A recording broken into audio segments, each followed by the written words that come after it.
जय हिंद दोस्तों, स्वागत है आपका बीए सेमेस्टर वाला में। दोस्तों आज की क्लास बहुत ही शानदार होने वाली है, तो लास्ट तक जरूर देखेंगे। बहुत ही इंपॉर्टेंट क्लास है, क्योंकि आज के इस क्लास में आप देखने वाले हैं, यदि आप बीए और बीएससी फर्स्ट सेमेस्टर के स्टूडेंट हैं, पॉलिटिकल साइंस आपका सब्जेक्ट है। और देखें, इसमें आपके पेपर का नाम है Indian national movement and constitution of India. ठीक है, फर्स्ट सेमेस्टर में आप हैं तो आप सोच रहे होंगे कि पॉलिटिकल साइंस में लिखित, ठीक है, ये लिखित पेपर है आपका। पॉलिटिकल साइंस में लिखित पेपर किस तरह से पूछा जाता है, एग्जाम में प्रश्न का पैटर्न कैसा रहता है, एग्जाम में जो प्रश्न रहते हैं उसका उत्तर कैसे लिखना रहता है, बहुत सारे जो सवाल हैं उस सवालों के जवाब मैं आपको देने वाला हूं दोस्तों। और ये क्वेश्चन पेपर भी आपको सॉल्व कराकर मैं दूंगा। ठीक है, चलें, अब ध्यान रखिएगा, ये जो क्वेश्चन पेपर है 2023-24 का क्वेश्चन पेपर है, बहुत ही इंपॉर्टेंट है। पिछले साल का, जैसे आप लोग कहते हैं कि सर प्रीवियस ईयर का क्वेश्चन पेपर प्रोवाइड करा दीजिए, तो ये प्रीवियस ईयर का क्वेश्चन पेपर है 2023-24 सत्र का। ठीक है, तो आपका 2024-25 सत्र में एग्जाम हो रहा है बाबू, तो ध्यान रखेंगे 2024 एग्जाम के लिए, 2025 एग्जाम के लिए, 2026-2027 एग्जाम के लिए भी यह जो क्वेश्चन पेपर है इम्पोर्टेंट है। ठीक है, खासकर 2024, 25 और 26 के लिए। ठीक है, ध्यान रखेंगे, एकदम बहुत ही इम्पोर्टेंट है। तो आज के इस क्लास में आप देखने वाले हैं। ठीक है, देखिए आपके जो क्वेश्चन पेपर रहेंगे उसमें आपके, अच्छा यहाँ मैं आपको कुछ बता देता हूँ। देखिए किसी किसी कॉलेज में यहाँ 3 घंटे का समय दिया गया है इस पेपर में, किसी कॉलेज में आपको केवल 2 ही घंटे का समय मिलेगा लिखने के लिए। ये बात ध्यान रखेंगे, जब भी एग्ज़ाम हॉल में बैठेंगे एग्ज़ाम देने, यहाँ जो आपका टाइम दिया रहता है, टाइम पीरियड अपना देख लेंगे कि हमको कितने घंटे का समय मिल रहा है। ठीक है, देखिए किसी कॉलेज में 2 घंटे मिलेगा, किसी में 2 घंटे, किसी में 3 घंटे। ठीक है, लेकिन जो आपका मैक्सिमम मार्क्स है ये 75 ही रहता है सभी कॉलेज में। ठीक है, चलें, आपके जो पेपर हैं वो 3 खंड में पूछे जाते हैं। लगभग लगभग 60% कॉलेज में 3 खंड में प्रश्न आपके पूछे जाते हैं, सेक्शन ए, सेक्शन बी और सेक्शन सी। खंड अ, खंड ब और खंड स। खंड अ में आपके लघु उत्तरीय प्रश्न होते हैं, खंड ब में आपके खंड अ में आपके अति लघु उत्तरीय प्रश्न होते हैं, और खंड ब में आपके यानी सेक्शन बी में लघु उत्तरीय प्रश्न होते हैं। और खंड सी, ठीक है, खंड स आपके सेक्शन सी में आपके दीर्घ उत्तरीय प्रश्न पूछे जाते हैं। ठीक है, और किसी किसी कॉलेज में डायरेक्ट आपको खंड अ और खंड ब दिया रहता है। खंड अ में आपके लघु उत्तरीय प्रश्न पूछता है और खंड ब में आपके दीर्घ उत्तरीय प्रश्न पूछता है। ठीक है, तो ध्यान रखेंगे, एग्जाम जितने भी कॉलेज हैं, ठीक है, जितने भी यूनिवर्सिटी हैं उत्तर प्रदेश में, वो एग्ज़ाम का जो क्वेश्चन पेपर का जो पैटर्न है वो थोड़ा सा चेंज रहता है, लेकिन सिलेबस और सब्जेक्ट आपका तो सेम ही है। तो क्वेश्चन सेम आते हैं, लेकिन आपका जो पेपर पैटर्न है वो थोड़ा चेंज हो जाता है। ठीक है, ये बात ध्यान रखेंगे। जब भी आप एग्ज़ाम हॉल में बैठेंगे, यहाँ पर जो नोट दिया रहता है इसे पढ़ना अनिवार्य है, इसे नहीं पढ़ेंगे तो आप गलती कर देंगे। ठीक है, देखिए क्या लिखा है, attempt all parts of this question. ठीक है, give answer of each part in about 50 word. यानी इसमें जितने भी क्वेश्चन दिए गए हैं खंड अ में, सभी करने अनिवार्य हैं, और सभी के जितने भी प्रश्न दिए हैं केवल 50 शब्दों में उत्तर देना है। ठीक है, ये बात ध्यान रखेंगे। आपके एग्जाम में देखिए टिप्पणी यहाँ पर लिखा है, निम्नांकित पर टिप्पणी लिखिए। ठीक है, तो चले स्टार्ट करते हैं आज की क्लास। देखो आप लोगों के लिए मैं क्वेश्चन पेपर प्रोवाइड करा हूँ। यदि आप एग्ज़ाम से पहले देख रहे हैं तो बहुत ही इंपॉर्टेंट है, तो आपसे रिक्वेस्ट है और ये आपकी जिम्मेदारी है, इस तरह से शेयर बटन बना होगा, इस पर क्लिक करके व्हाट्सएप पर ये पेपर ज़रूर सेंड कर दीजिएगा अपने दोस्तों को, ताकि वो भी देख लें कि पेपर किस तरह से एग्ज़ाम में पूछा जाता है। इस बार दीनदयाल उपाध्याय गोरखपुर यूनिवर्सिटी, सिद्धार्थ यूनिवर्सिटी और जो राम मनोहर लोहिया अवध विश्वविद्यालय, वो तो हमेशा अपना सब्जेक्टिव ही कराते हैं। ठीक है, इस बार डीडीयू और सिद्धार्थ यूनिवर्सिटी में भी आपका लिखित होगा। लगभग लगभग 70% कॉलेज में लिखित एग्जाम होने वाला है। ठीक है, ऑड सेमेस्टर यानी फर्स्ट, थर्ड और फिफ्थ का। तो ये बात ध्यान रखेंगे। तो ये क्वेश्चन पेपर मैं आप लोगों के लिए प्रोवाइड करा रहा हूँ, तो ये आपकी जिम्मेदारी है कि आप इस क्वेश्चन पेपर को आगे ज़रूर सेंड करेंगे। ठीक है, और साथ में मैं आपको बताते चलूँगा कि कौन सा प्रश्न एकदम इम्पोर्टेंट है, कौन सा टॉपिक एकदम 100% आपके एग्ज़ाम में आता है, एकदम आएगा ही आएगा। जैसे आपका हाई स्कूल 10th और 12th में होता है कि ये प्रश्न एकदम 100% आता है, ये टॉपिक से एक प्रश्न 100% आता है, उसी तरह से आपके ग्रेजुएशन में भी होता है दोस्तों। ठीक है, ध्यान रखेंगे, आपके ग्रेजुएशन में भी एकदम 100% आता है। चले, पहला प्रश्न है आपका राजा राम मोहन राय। ठीक है, तो ये आपका 90% आता है। ठीक है, इस बार आने का चांस नहीं है, लेकिन फिर भी 90% हम इसे मान के चलते हैं, क्योंकि प्रीवियस ईयर्स में पूछा गया था। जितने भी प्रीवियस ईयर में क्वेश्चंस पूछे गए हैं हम उनको अवॉइड नहीं कर सकते हैं, ठीक है। कम से कम 4-4 5-5 बार सभी प्रश्नों को पढ़ लेंगे, ताकि एग्जाम में आएगा तो हमें पछतावा ना हो कि सर हम पढ़े नहीं। पढ़ लेंगे तो हमारे लिए ही फायदा होगा, ठीक है। और जितने भी प्रश्न हैं अति लघु, लघु और दीर्घ उत्तरी सभी प्रश्नों के उत्तर आपको बताए जाएंगे। तो प्लीज़ चैनल को सब्सक्राइब जरूर कर लेंगे दोस्तों, ठीक है। और ताकि आप second semester, third semester, fourth semester, fifth और सिक्स सेमेस्टर में भी आप हमारे साथ धमाकेदार तैयारी कर पाएंगे, ठीक है। चलिए, अलग अलग यूनिवर्सिटी के मैं आपको क्वेश्चन पेपर प्रोवाइड करा दूंगा दोस्तों। इसके पहले भी मैंने कई क्वेश्चन पेपर सॉल्व कराए हैं, ठीक है। तो डिस्क्रिप्शन बॉक्स में प्लेलिस्ट का लिंक है, तो जा करके आप लोग प्लेलिस्ट में जाएंगे तो सभी वीडियोस आपको मिल जाएंगे, ऑब्जेक्टिव भी और सब्जेक्टिव भी। सब्जेक्टिव का मैंने क्वेश्चन पेपर सॉल्व कराया है, तो सभी क्वेश्चन पेपर देख लीजिएगा। और क्वेश्चन पेपर में जितने उत्तर बताए हैं जिस तरह से, उसी तरह से आपको लिखना भी है, ठीक है। चले, इसमें दूसरा प्रश्न आपका पूछा गया है, स्वाधीनता का प्रथम युद्ध, ठीक है, फर्स्ट वार ऑफ इंडिपेंडेंस, ठीक है। स्वाधीनता का प्रथम युद्ध हमेशा नहीं पूछा जाता है, केवल 2-3 बार पढ़ेंगे, ज़्यादा नहीं, ठीक है, ये आएगा नहीं।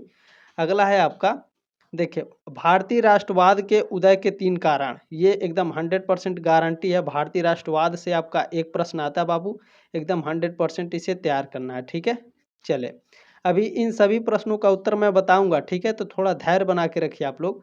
चले, डी वाला आपका पूछा गया है, भारतीय स्वाधीनता अधिनियम 1947 की 2 प्रमुख विशेषताएं लिखिए। तो भारतीय स्वाधीनता अधिनियम 1947 से आपका एक प्रश्न आता है, गारंटी एकदम 100% इसे तैयार करना है। इनका प्रश्न का उत्तर भी मैं बताऊंगा। और बाबू ये बात ध्यान रखिएगा कि केवल 50 ही शब्द में आपको लिखने हैं, ठीक है, ज़्यादा टाइम इसमें मत लगाइएगा। उसके बाद आपका लघु में टाइम लगाइएगा, दीर्घ में भी, ठीक है।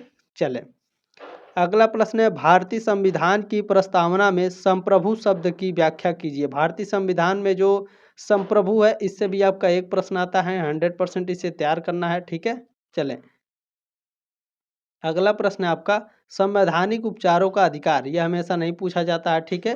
तो इसे आप 2-3 बार केवल पढ़ेंगे जरूर, ये एकदम गारंटी है, ठीक है। एकदम पढ़ना, ये बात ध्यान रखेंगे, अवॉइड नहीं कर सकते, क्योंकि ये पिछले साल का पेपर है, इसी साल का पेपर है 2024 का, ठीक है। तो नवंबर में आपका एग्जाम स्टार्ट हो जाएगा, नवंबर दिसंबर में, फर्स्ट सेमेस्टर, थर्ड सेमेस्टर और फिफ्थ सेमेस्टर का, ठीक है। चले, ध्यान रखेंगे। उसके बाद है आपका राइट टू एजुकेशन, शिक्षा का अधिकार, एकदम 100% गारंटी है, ठीक है। शिक्षा का अधिकार आपका एकदम पूछा जाता है। चले, अगला है आपका, राष्ट्रपति पद पर चुने जाने के लिए योग्यताएं। तो राष्ट्रपति पद के चुनने के लिए ये जो योग्यताएं हैं, क्वालिफिकेशंस है, ये हमेशा नहीं पूछे जाते हैं, 2-3 बार इसे केवल पढ़ेंगे। ये बात ध्यान रखेंगे कि हमें अवॉइड नहीं करना एक भी क्वेश्चन। अगला है 3 मौलिक कर्तव्य। मौलिक कर्तव्य से 100% गारंटी है, आपके प्रश्न आएंगे एग्जाम में, तो इसे एकदम पढ़ लेना है, ठीक है। मौलिक कर्तव्य को, हमारे 11 मौलिक कर्तव्य हैं, ध्यान रखेंगे, सभी को याद कर लेना है।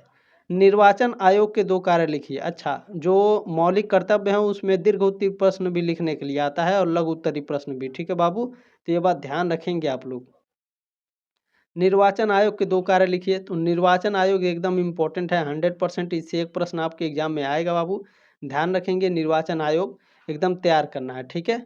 चले, इसमें आपका यहाँ पर अब सेक्शन भी स्टार्ट हो जाएगा, यानी खंड ब। तो खंड अ के मैं सारे प्रश्नों के उत्तर पहले आपको बता दूं, फिर आपको मैं खंड ब में लेकर के चलूँगा, ठीक है। चलें, स्टार्ट करते हैं। यहाँ पर जितने भी प्रश्न मैंने बताए हैं, चले स्टार्ट करते हैं दोस्तों। आपका इसमें पहला प्रश्न पूछा गया था, राजा राम मोहन राय के बारे में लिखना था, टिप्पणी लिखना था, ठीक है। तो 50 शब्दों में आपको टिप्पणी लिखना है राजा राम मोहन राय के बारे में।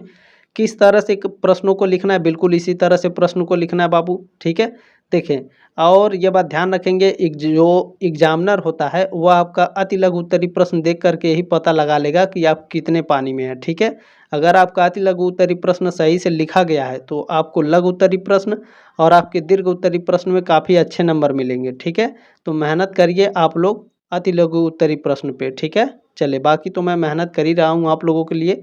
चले, इसमें इसी तरह से लिखिएगा। देखें, राजा राम मोहन राय का जन्म 1772 ईस्वी में हुआ था, इनकी मृत्यु 1833 में हुई थी, ठीक है।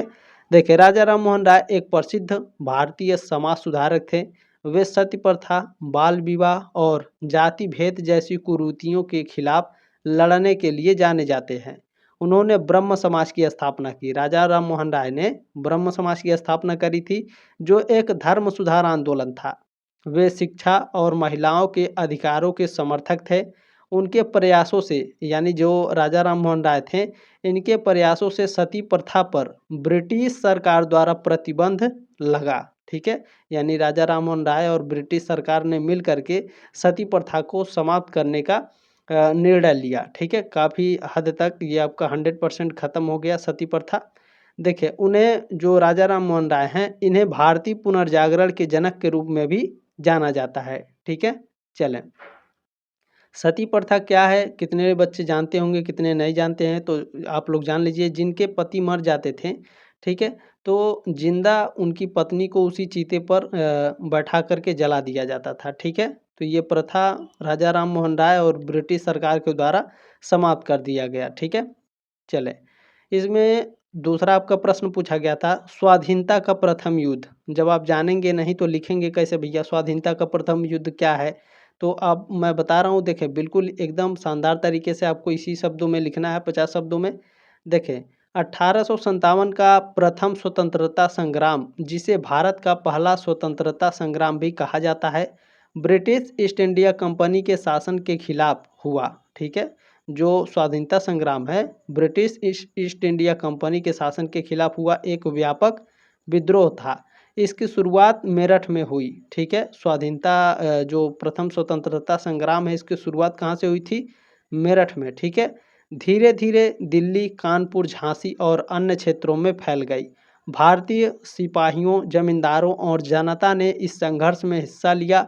इसे सैनिक विद्रोह, जन विद्रोह और सांस्कृतिक विद्रोह का संगम माना जाता है। हालांकि यह संग्राम असफल रहा, लेकिन इसने भारत में स्वतंत्रता की लौ जलाई, जो 1947 में स्वतंत्रता प्राप्ति तक जारी रही।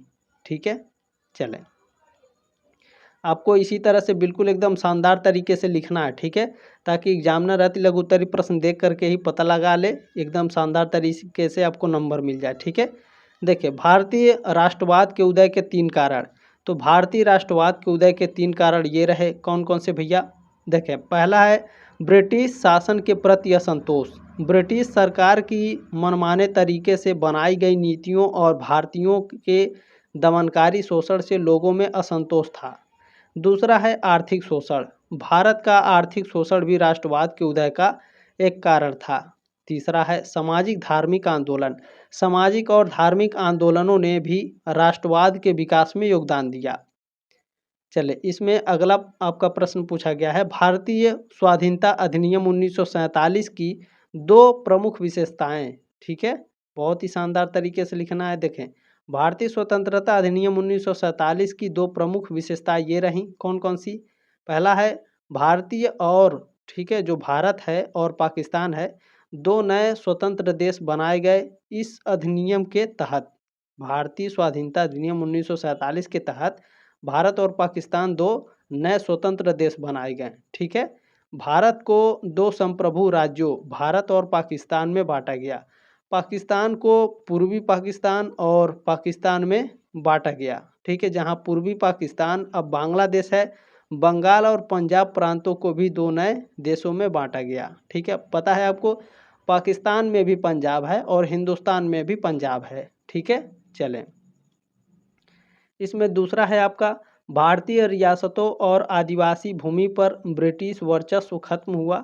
इस अधिनियम के तहत भारतीय रियासतें और जो रियासतों हैं और आदिवासी हैं भूमि पर ब्रिटिश वर्चस्व खत्म हो गया। ठीक है, इन रियासतों को 2 उपनिवेशों में किसी एक में शामिल होने या आज़ाद होने का विकल्प दिया गया था। ठीक है, चलें, आपको आगे इसमें लिखना है इस तरह से, भारतीय संविधान की प्रस्तावना में संप्रभु शब्द की व्याख्या कीजिए। ठीक है, ये आपका प्रश्न पूछा गया है। भारतीय संविधान की प्रस्तावना में जो संप्रभु शब्द है, इसकी व्याख्या करना है। तो देखिए, इस तरह लिखिएगा, भारतीय संविधान की प्रस्तावना में संप्रभु शब्द का अर्थ है कि भारत एक स्वतंत्र और स्वायत्त राष्ट्र है। इसका मतलब है कि भारत किसी बाहरी शक्ति जैसे अन्य देश या संगठन के नियंत्रण या हस्तक्षेप से मुक्त है।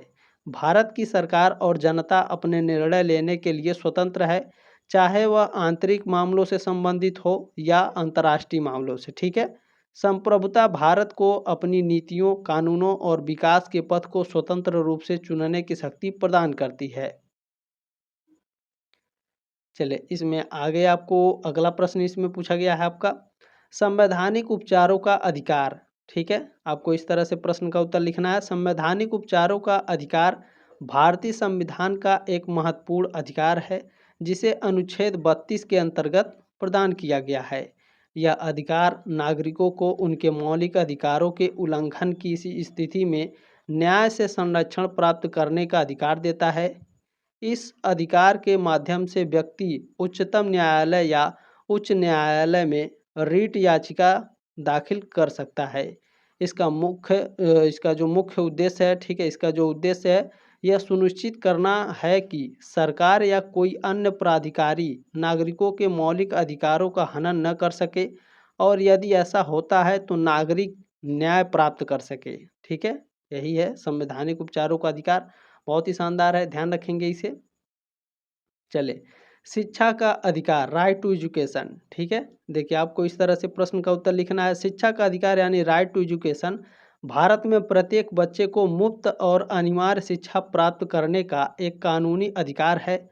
यह अधिकार भारतीय संविधान के अनुच्छेद 21A के तहत 6 से 14 वर्ष की आयु के सभी बच्चों को दिया गया है। इस कानून के तहत सरकार की जिम्मेदारी है कि वह बच्चों को गुणवत्तापूर्ण शिक्षा प्रदान करे और किसी भी बच्चे को शिक्षा से वंचित न होने दे। इसका उद्देश्य सामाजिक और आर्थिक असमानता को कम करना और सभी को शिक्षा का समान अवसर प्रदान करना है। इसमें अगला आपका जो प्रश्न पूछा गया है, राष्ट्रपति पद पर चुने जाने के लिए योग्यताएं। तो राष्ट्रपति पद के लिए चुनाव हेतु निम्न योग्यताएं होनी चाहिए। कौन कौन सी योग्यताएं भैया? जो उम्मीदवार है, ठीक है, जो राष्ट्रपति उम्मीदवार है वह भारत का नागरिक हो। ठीक है, जो राष्ट्रपति उम्मीदवार है उसकी जो आयु है 35 वर्ष से अधिक होनी चाहिए। वह संसद के किसी सदन का सदस्य बनने के योग्य हो और उसके पास किसी लाभ के पद पर न हो, यानी सरकारी नौकरी में न हो। ठीक है, इन योग्यताओं के बिना कोई व्यक्ति राष्ट्रपति पद पर चुने जाने के लिए योग्य नहीं है। राष्ट्रपति को जो पद से हटाना है तो इस प्रक्रिया में संविधान की धारा 61 निर्धारित प्रक्रिया के अनुसार होती है। यानी राष्ट्रपति को उनके पद से पदच्युत करने के लिए धारा 61 का इस्तेमाल किया जाता है। ठीक है, चलें इसमें अगला प्रश्न है आपका 3 मौलिक कर्तव्य। 11 मौलिक कर्तव्य हैं, 3 मौलिक कर्तव्य के बारे में लिखना है आपको 50 शब्दों में। देखिए भारत के नागरिकों के 11 मौलिक कर्तव्यों में से 3 मौलिक कर्तव्य हैं। पहला है संविधान का पालन करना और उनके आदर्शों, संस्थाओं, राष्ट्रीय ध्वज और राष्ट्रगान का सम्मान करना। भारत की संप्रभुता, एकता और अखंडता की रक्षा करना। देश की रक्षा करना और आह्वान किए जाने पर राष्ट्र की सेवा करना। ठीक है, ये 3 आपके मौलिक कर्तव्य हैं। 11 कुल आपके टोटल मौलिक कर्तव्य हैं। ये आपके लघु उत्तरीय प्रश्न में भी पूछा जाता है। ठीक है, ध्यान रखेंगे। चलिए इसमें अगला प्रश्न आपको पूछा गया है, देखें निर्वाचन आयोग के 2 कार्य। ठीक है, the 2 function of election commission. निर्वाचन आयोग के 2 प्रमुख कार्य इस प्रकार हैं। पहला है चुनाव का आयोजन, दूसरा है चुनाव प्रक्रिया की निगरानी। ठीक है, तो चुनाव आयोजन में क्या करता है निर्वाचन आयोग? तो निर्वाचन आयोग स्वतंत्र और निष्पक्ष चुनाव कराने के लिए जिम्मेदार है। यह लोकसभा, राज्यसभा, राज्य विधानसभा, राष्ट्रपति और उपराष्ट्रपति चुनाव का आयोजन कराता है। ठीक है, चुनाव प्रक्रिया की निगरानी आयोग जो है निर्वाचन आयोग चुनावी प्रक्रिया की निगरानी करता है ताकि चुनाव में कोई अनियमितता न हो। यह आदर्श आचार संहिता लागू करता है और उल्लंघन करने वालों के खिलाफ कार्रवाई करता है। चले ये रहे आपके, मैंने 10 प्रश्न आपको बता दिए। ठीक है, चले मैं अब आपको बताऊंगा लघु उत्तरीय प्रश्न। ठीक है, लघु उत्तरीय प्रश्न मैं आपको बताऊंगा किस तरह से कौन कौन से प्रश्न एकदम 100% आने वाले हैं। ठीक है, चलिए पहले मैं आपको बता देता हूँ। चलिए दोस्तों, यहाँ मैंने आपको बता दिया है। ठीक है, सेक्शन ए मैंने आपको बता दिया है। अब मैं सेक्शन बी आपको बताऊँगा। ठीक है, चले और ये आपकी जिम्मेदारी है कि आप लोग इस क्वेश्चन पेपर को आगे ज़रूर सेंड कर देंगे, ठीक है। देखिए सेक्शन बी स्टार्ट हो गया, यानी खंड ब। खंड ब में आपके लघु उत्तरीय प्रश्न पूछे जाएंगे। अटेम्प्ट एनी 5 क्वेश्चंस, इसमें आपके 8 क्वेश्चन पूछे गए होंगे या 9 क्वेश्चन। 8 या 9 क्वेश्चंस में से आपको केवल 5 ही क्वेश्चन करने हैं, यह बात ध्यान रखेंगे। और सभी क्वेश्चन जो 5 क्वेश्चन लिखेंगे आप, प्रत्येक प्रश्न का जो उत्तर है 200 शब्दों में देना है, ये भी ध्यान रखेंगे, ठीक है। चलें, इसमें आपका पहला प्रश्न पूछा गया है, भारतीय राष्ट्रीय कांग्रेस के उद्देश्यों का वर्णन कीजिए। ये 100% गारंटी है, ये हमेशा हर साल प्रश्न पूछा जाता है भारतीय राष्ट्रीय कांग्रेस के बारे में, ठीक है। तो एकदम 100% इसे तैयार करना। आपके पास बुक होगा, गाइड होगा, यूपीएस होगा, राजेंद्र होगा, या फिर कोई भी सीरीज होगी, आपको वहाँ उत्तर मिल जाएगा। नहीं मिलता है तो आप गूगल पर भी ढूंढ सकते हैं। बाकी मैं इन सभी प्रश्नों का उत्तर अगले क्लास में बताऊंगा। अभी मैं बताऊंगा कि कौन सा प्रश्न एकदम 100% आपके एग्जाम में आएगा, ठीक है। चलें, इसमें अगला प्रश्न है, आरंभिक राष्ट्रवादियों की क्या मांगे थी। स्किप कर दीजिए, 2-3 बार केवल पढ़ लीजिएगा इसे, ये इंपॉर्टेंट नहीं है। अगला प्रश्न है, मुखर राष्ट्रवाद के उदय के क्या कारण थे। ये भी नहीं पूछा जाता है, 2-3 बार केवल पढ़ लेंगे, इंपॉर्टेंट नहीं है ये। चले, अगला प्रश्न है आपका, भारतीय संविधान में वर्णित स्वतंत्रता के अधिकार की व्याख्या कीजिए। देखिए यहाँ स्वतंत्रता का अधिकार लिखा है, कभी आपको पूछेगा कि समानता के अधिकार की व्याख्या कीजिए, ठीक है। अलग अलग तरीके से आपका पूछता है, लेकिन भारतीय संविधान में स्वतंत्रता, समानता, इन सभी को पढ़ना है, एकदम 100% गारंटी है ये प्रश्न आपका आता है, ठीक है। तो इसे तैयार करना है, एकदम रट डालना है। चले, अगला प्रश्न है आपका, मौलिक अधिकार व नीति निर्देशक तत्वों के मध्य संबंधों की व्याख्या कीजिए। मौलिक अधिकार, नीति निर्देशक तत्व से आपके एक एक प्रश्न आते हैं। अगर नहीं आते तो दोनों मिक्स करके देता है, तो इसे एकदम 100% तैयार करना है, जैसे ये प्रश्न पूछा गया है। देखिए कुछ प्रश्न ऐसे होंगे, ये वाला यही प्रश्न आपको, ठीक है। मौलिक अधिकार व नीति निर्देशक तत्वों के मध्य संबंधों की व्याख्या कीजिए, यही प्रश्न आपको 2024 के एग्जाम में मिलेगा, 2025 के एग्जाम में मिलेगा, 2026 के एग्जाम में सेम प्रश्न आपको मिलेगा, ठीक है। ऐसा होता है, जब आप लोग एग्जाम हॉल में बैठेंगे तो आपको याद आएगा, हाँ बीए सेमेस्टर वाला सर ने बताया था, एकदम बिल्कुल वही प्रश्न आया, ठीक है। चले, भारत के प्रधानमंत्री की शक्तियों का वर्णन कीजिए। भारत के राष्ट्रपति, भारत के प्रधानमंत्री और भारत के मुख्यमंत्री, ठीक है। इन तीनों लोगों को भैया एकदम रट डालना है, 100% तीनों में से कोई एक देता है, तो ध्यान रखिएगा, ठीक है। एकदम तैयार करना है, भारत के राष्ट्रपति, भारत के प्रधानमंत्री और भारत के राज्य के जो मुख्यमंत्री होते हैं उनके बारे में, ठीक है। मुख्यमंत्री, भारत के राज्यों में जो मुख्यमंत्री होते हैं उनके शक्तियों का वर्णन कीजिए। भारत के राष्ट्रपति के शक्तियों का वर्णन कीजिए, भारत के प्रधानमंत्री के शक्तियों का वर्णन कीजिए। इसी तरह से आपके एक प्रश्न पूछे जाएंगे, तो 100% इसे तैयार करना है। चले, अगला आपका प्रश्न पूछा गया है, सर्वोच्च न्यायालय में जज के रूप में चुने जाने की योग्यताओं का वर्णन कीजिए। तो ये इम्पोर्टेंट प्रश्न है, आपके लिए जानना अनिवार्य है, तो इसे एकदम 100% पढ़ डालिएगा, भले से एग्जाम में ना आए, क्योंकि बहुत इंपॉर्टेंट है, ठीक है। जो सर्वोच्च न्यायालय है उसमें जो जज होते हैं, ठीक है, उनके चुने जाने की योग्यताओं का वर्णन करना है, तो बहुत ही इंपॉर्टेंट है बाबू, इसे एकदम इम्पोर्टेंट मान के चलिए, इसे पढ़ लेंगे अपने तरफ से, इसे जानना अनिवार्य है, ठीक है। चले, देखिए 9 प्रश्न आपका लगभग पूछा गया है, केवल 5 ही करना है, ठीक है। देखिए, राष्ट्रीय अनुसूचित जनजाति आयोग पर एक टिप्पणी लिखिए। नहीं पूछा जाता हमेशा, 2-3 बार केवल पढ़ लेंगे। चलें, अब आपका यहाँ सेक्शन सी स्टार्ट हो जाएगा, यानी खंड स में आपके दीर्घ उत्तरीय प्रश्न पूछे जाएंगे। दीर्घ उत्तरीय प्रश्न में कभी आपको 2 प्रश्न कहेगा लिखने के लिए, कभी कभी आपको एक ही प्रश्न कहेगा लिखने के लिए, ठीक है। तो अलग अलग यूनिवर्सिटी में अलग अलग तरीके से पूछे जाते हैं, ध्यान रखेंगे। इसमें आपको प्रत्येक प्रश्न का जो उत्तर है, ठीक है, 500 शब्दों में आपको उत्तर लिखना है 2 प्रश्नों का, ठीक है। चले, अब देख लेते हैं कौन सा प्रश्न एकदम इम्पोर्टेंट है। देखिए, पहला प्रश्न है, भारतीय राष्ट्रीय आंदोलन के जन्म व विकास का वर्णन कीजिए।